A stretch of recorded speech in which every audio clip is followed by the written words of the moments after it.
Welcome into the Sports Hub Patriots Podcast. This is a rookie minicamp edition. I'm Alex Barth from 98.5 The Sports Hub, 98.5thesportshub.com. Joining us today to talk about the Patriots rookie minicamp practice on Saturday, we've got Evan Lazar from Patriots.com. And Evan, how about that? We saw a rookie minicamp. First time in about a decade the Patriots have opened one of those up to reporters. Not exactly the hardest hitting football stuff you'll ever see, both literally and figuratively, but it was just kind of interesting to see these guys out on the field moving around in person for the first time. Yeah, it felt like an OTA practice to me. There wasn't any contact or any pads or anything like that, but this is basically what we get for OTAs. Maybe we'll get a little bit more of a competitive period, only about 5 or 6 minutes towards the end of practice with 7-on-7s.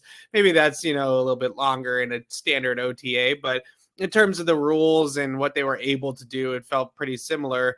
And honestly, that was my biggest takeaway from the jump, was just how it did feel a little bit different. I know we keep saying that, and I feel like a broken record that it feels different, but it did feel a little bit different to be out there at a minicamp practice, a rookie minicamp practice, and also to be at a Patriots practice where Bill Belichick wasn't the head coach of the team.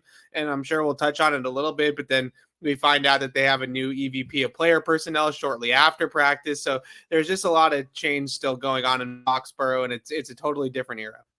Yeah, I wanted to get to Elliot Wolf. I want to go through some of the practice stuff, and then we'll do that at the end.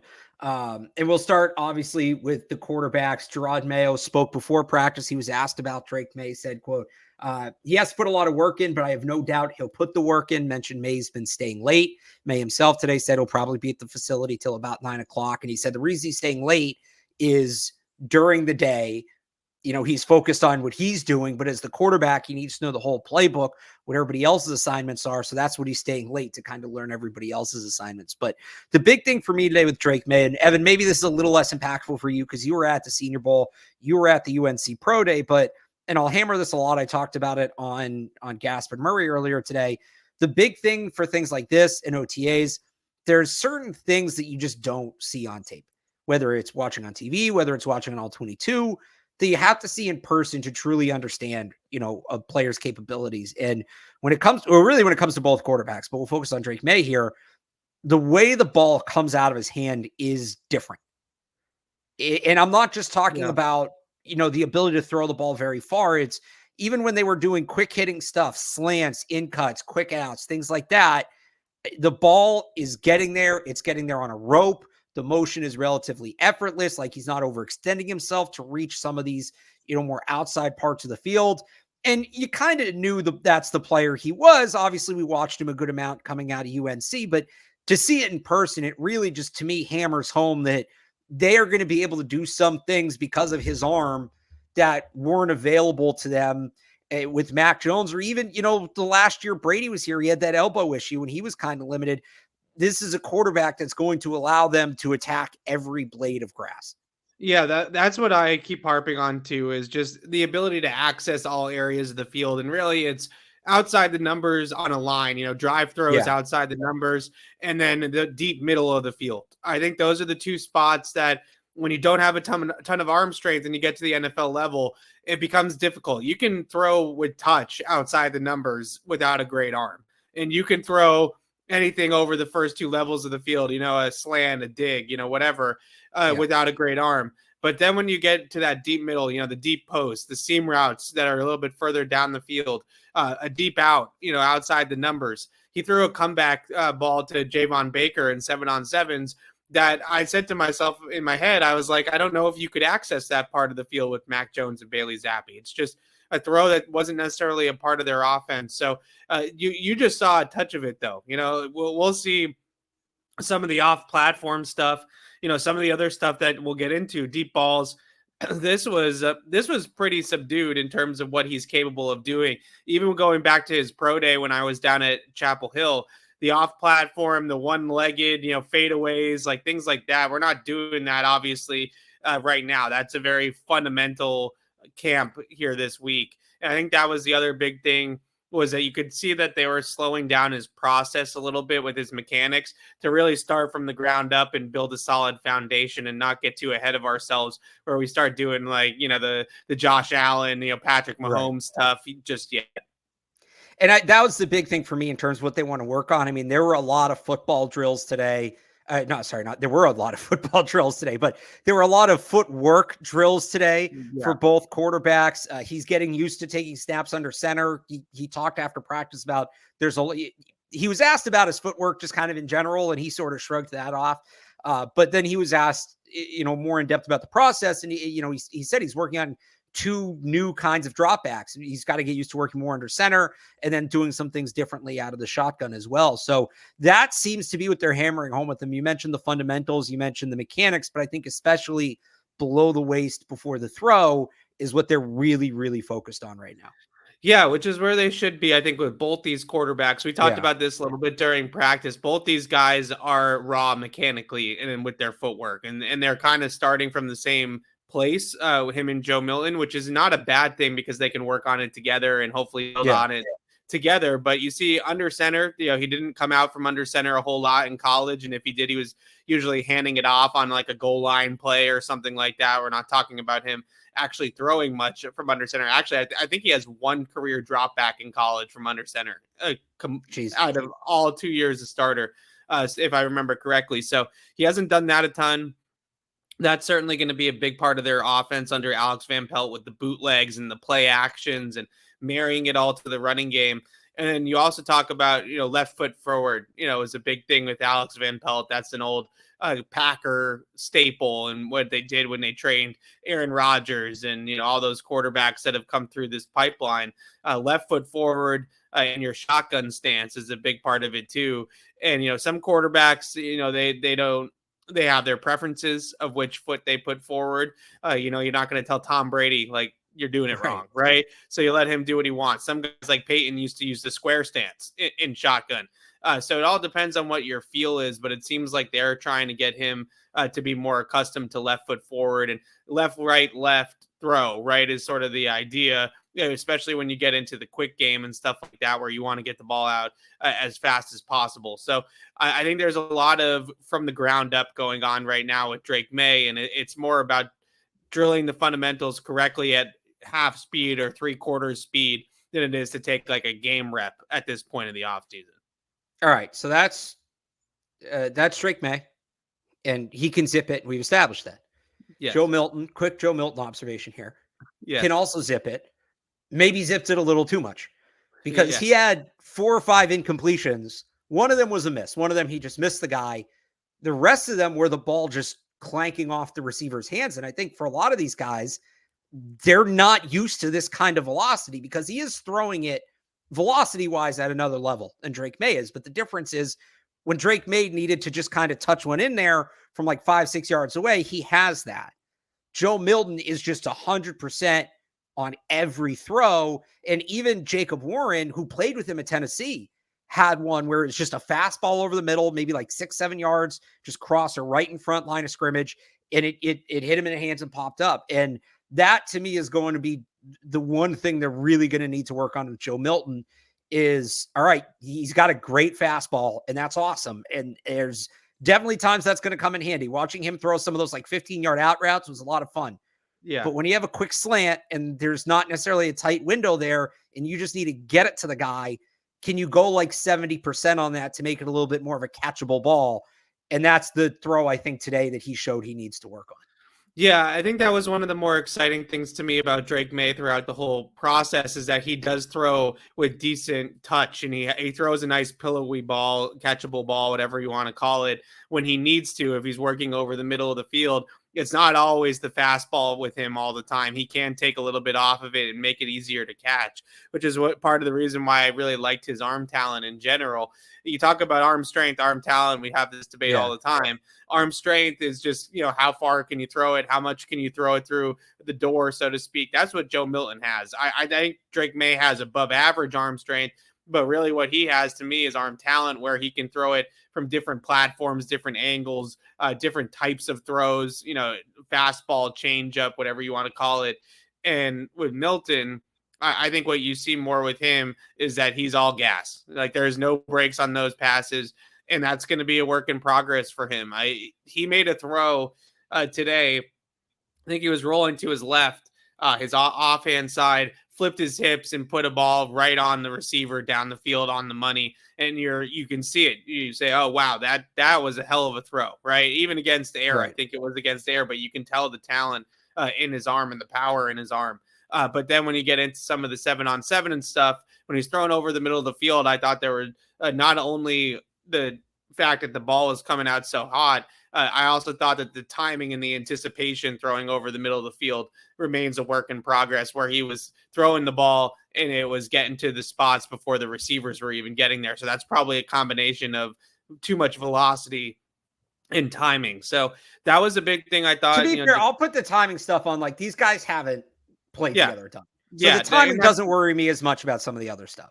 Yeah, that's kind of why I brought it up, because I do think that there is an element of that with all of this, is that when you see him throwing over the middle of the field, there was one that he threw right in the dirt, Cam Newton style, where you're like, all right, well, that wasn't a catchable ball. But there was another one that just seemed to beat the receiver by maybe a half a step or a step to the spot, that over the course of time, you would hope that maybe they can drill that more consistently. But when we talked to Maye after practice, he was asked about that footwork question. I think it was Tom Curran went back and forth with him a little bit about his footwork. And he just mentioned being in rhythm. And I think that's a big thing for both these quarterbacks. They clearly have the athleticism, they have the arm talent, they have all the ability in the world.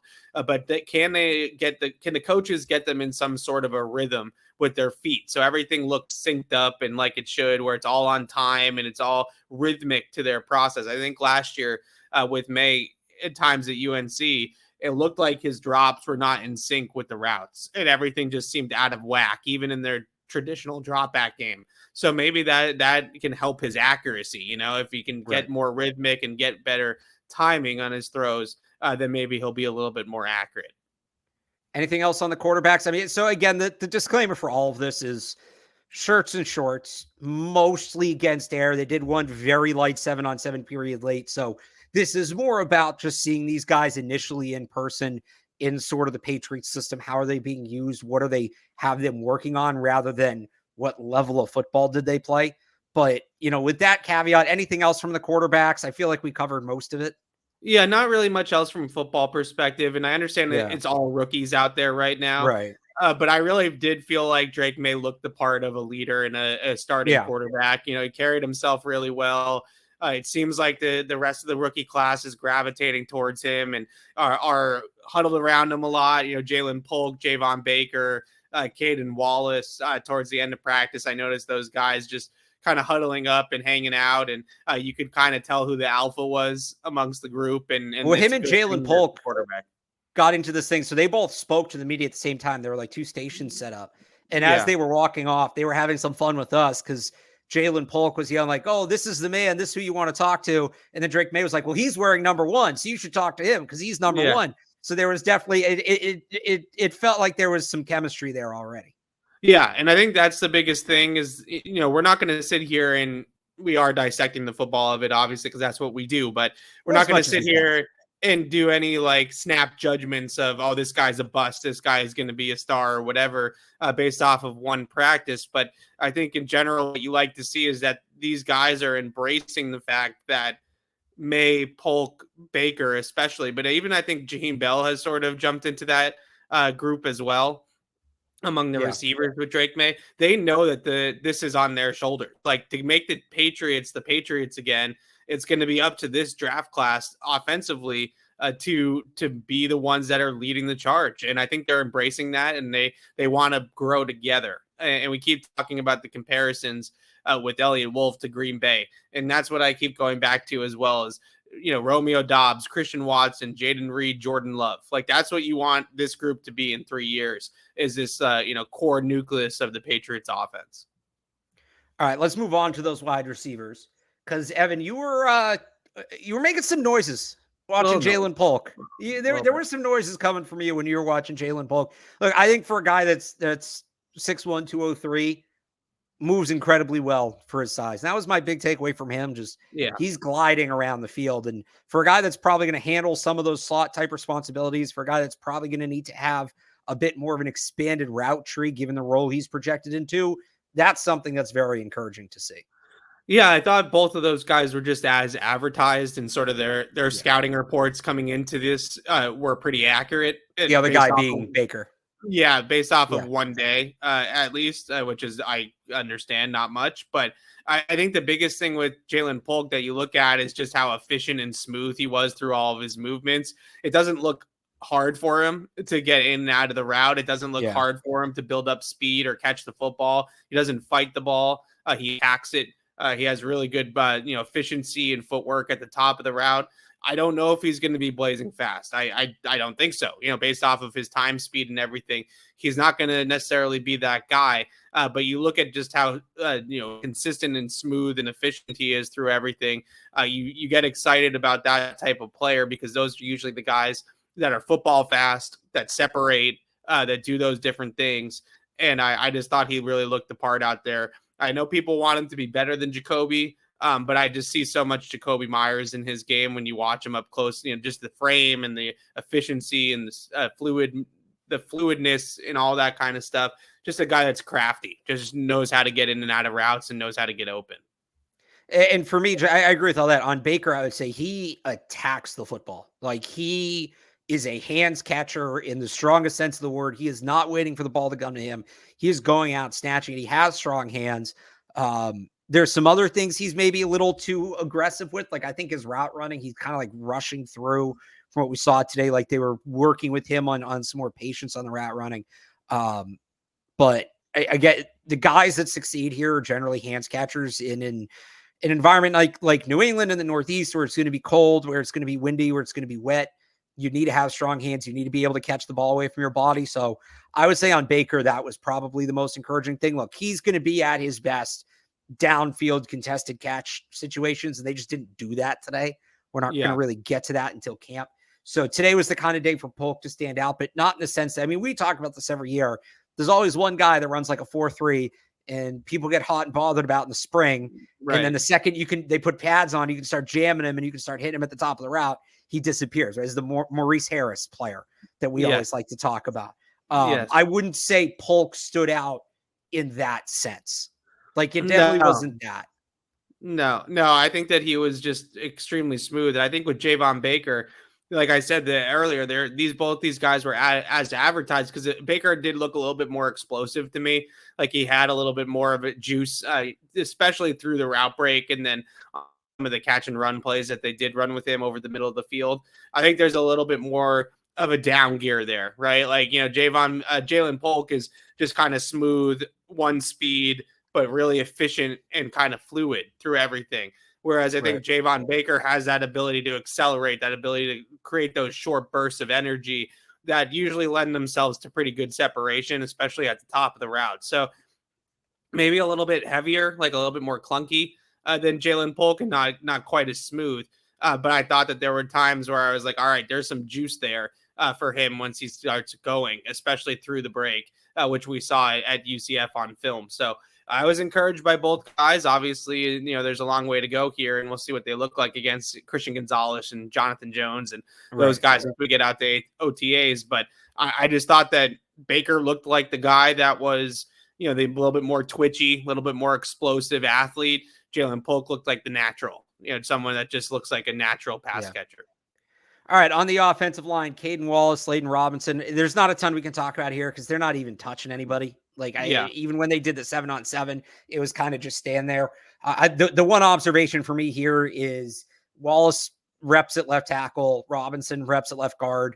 Those are the two spots that there's going to be a competition for in camp, especially if Cole Strange isn't healthy and isn't ready to go. So it seems like they're trying to get those guys ready to compete for a spot right away, which they should. They're right. Wallace is the top 100 pick.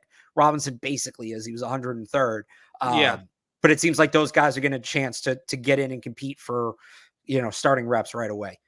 Yeah, I think the biggest thing with those guys is you just like to see how big are they in person with your own eyes, and like how do they kind of fill out the jersey. And as much as I hate getting too caught up in all that semantics, it is kind of like when he gets off the bus test, does this guy look like an NFL offensive lineman? And I thought both of them did. I thought, Wallace was maybe a little bit small for a left tackle, but I thought Robinson actually caught me by surprise, just how big he is, especially in his upper body. He looks like a powerful dude. you can definitely see that. So it'll be interesting to see both these guys repping at spots, like you said, that are wide open. I think right now, especially as highly drafted rookies, but it's clear that they're trying to get Robinson ready to play left guard maybe as soon as week 1 if Cole Strange isn't ready to go. And he's somebody that played a ton of college ball, has a ton of experience under his belt. And just talking to him after practice, you can tell that he's an adult. Like, he is not a guy that's coming in that needs a lot of seasoning to his game. And that's what Jim Nagy told me as well when I talked to him about him from the Senior Bowl. He just said, right, Robinson, you could plug him in probably as a rookie and he could start. He's ready to go because of how much experience he has in a pretty big conference in football, obviously, in college football. So I think in general, I was a little bit more impressed with Layden Robinson than I thought I was going to be, because you know how much I hated that pick. A guard at that spot was just like, oh, God, please no. But I think in person, you can see what they're going for with that player. The one other thing from the offensive line, you actually pointed this out to me at the start of practice. So new coaching staff means new drills. And there was one wide receiver drill that was new, that was about like weight balance at the top of the route and guys kind of like hopping through their routes. You have a video of it on your Twitter at Easy Lazar if people want to check that out.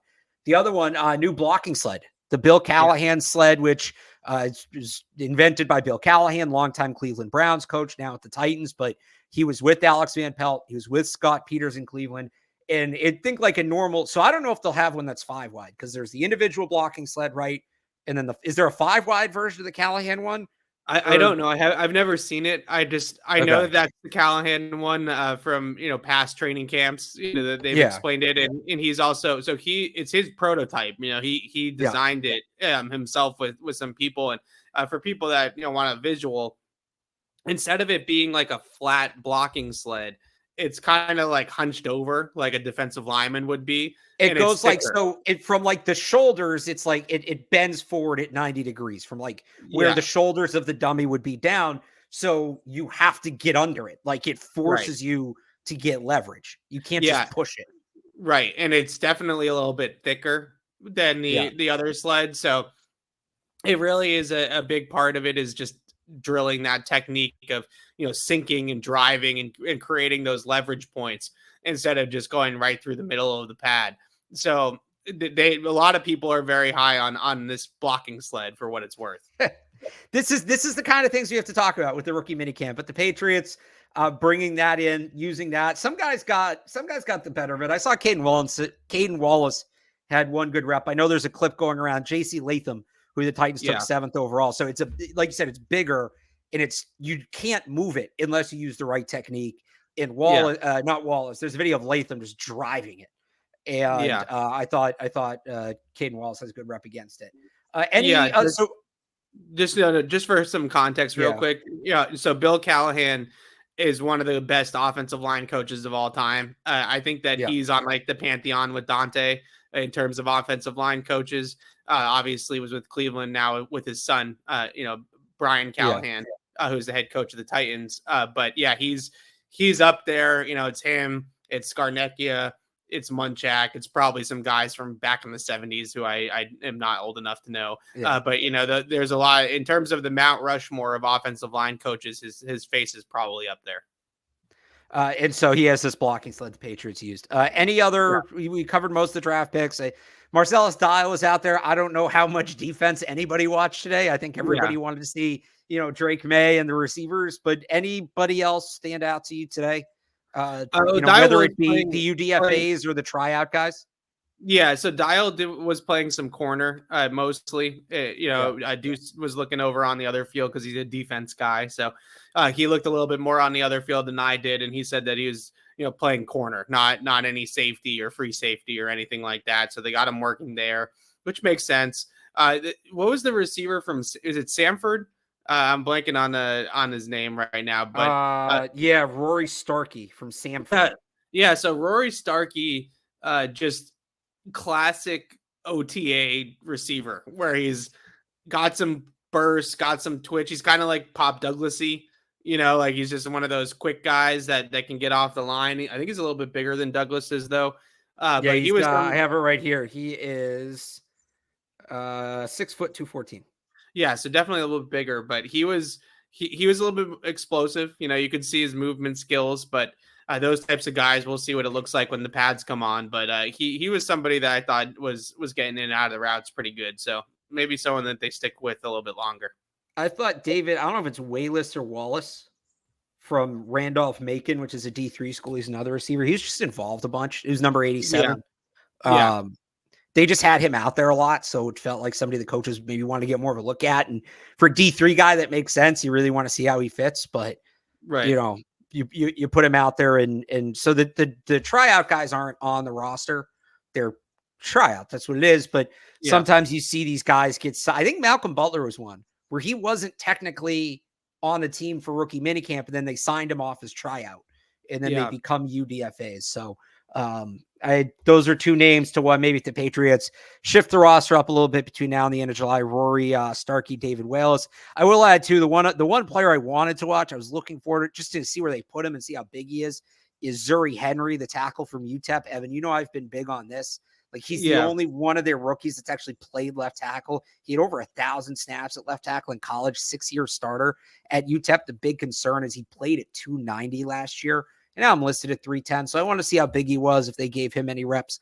He wasn't there today. He's a lone absence. We never heard why. So that was that's all we can talk about with him. Before we wrap it up here, the other big news of the day, just while we're here, because it is big news, Elliot Wolf, it's official. I didn't notice. I don't think they used the word promotion in the release, but it feels like that's what it is. Promoted. He is now the executive vice president of player personnel, which essentially makes him the GM. They're not going to have a GM. But the search is over. He's the guy, and it's the right decision. It was the right decision the whole way. Yeah, so he's not the GM by title, but he's the GM, right? He's got control. Yeah. He's got control of the 53-man roster that was in the release, and he's going to be the top football executive for the Patriots. So don't get too caught up in titles, right? He's the general manager of the Patriots. So this seemed like not only a move that we all saw coming, but also the right move. I feel like he's done a very good job this offseason. I thought that they had a really good process in the draft with going through all these quarterbacks and vetting these guys and hopefully getting the right one out of it in the end. And I also thought he handled free agency pretty well in terms of extending guys. And I don't think you give Christian Barmore that extension, Mike Onwenu that money, Kyle Duggar that money. I don't think you let a temp give out that kind of future cash. It just wouldn't make much sense. Okay, maybe he runs free agency. Maybe he runs the draft. That's been done before, not with this high of a draft pick or this important of a draft pick, but it has been done before. But I think the one thing that really was the writing on the wall is when they started handing out money in future years to guys. Like, you're not going to hand out that Barmore extension and then fire the guy that made the decision to give him the money. Like, that doesn't make much sense. But I texted you this. I think what's going to be interesting about all this is that Drake Maye is just the head coach of the Patriots. And I shouldn't, obviously that's a huge title. Don't get me wrong. But he doesn't have control of the roster. He doesn't have control of personnel. So this is going to be a whole different world where there's going to be two people now that we're going to get, answers from about what's going on down there. And, you look at other teams and their GMs talk semi-frequently during the season and they hold press conferences, and it's going to be, on cut down day, it's Elliot Wolf making those decisions. Trade deadline, it's Elliot Wolf making those decisions. So it's going to be interesting to see how much Gerard really talks about the roster and how much he defers the roster to Elliot Wolf. Once we get to game day, it's Gerard's lineup card, right, as they say in baseball. But all the other things are going to be all Elliot's control and his purview. So it'll be interesting to see how they handle that moving forward. All right, Evan Lazar, thanks so much for joining us. You can read more of Evan's reaction to rookie minicamp on Patriots.com. I got my notebook up as well on 98.5thesportshub.com. For more of the Sports Hub Patriots podcast, you can subscribe to the Sports Hub Patriots audio feed, wherever you get your podcasts. Also, we do put the ones that we can put, we put on YouTube. So be sure to subscribe to the Patriots YouTube channel. But that'll do it for us on this one. Again, thanks to Evan Lazar for joining us. We'll talk to you again. Patriots back on the field May 20th for the first OTAs. So we'll talk to you then.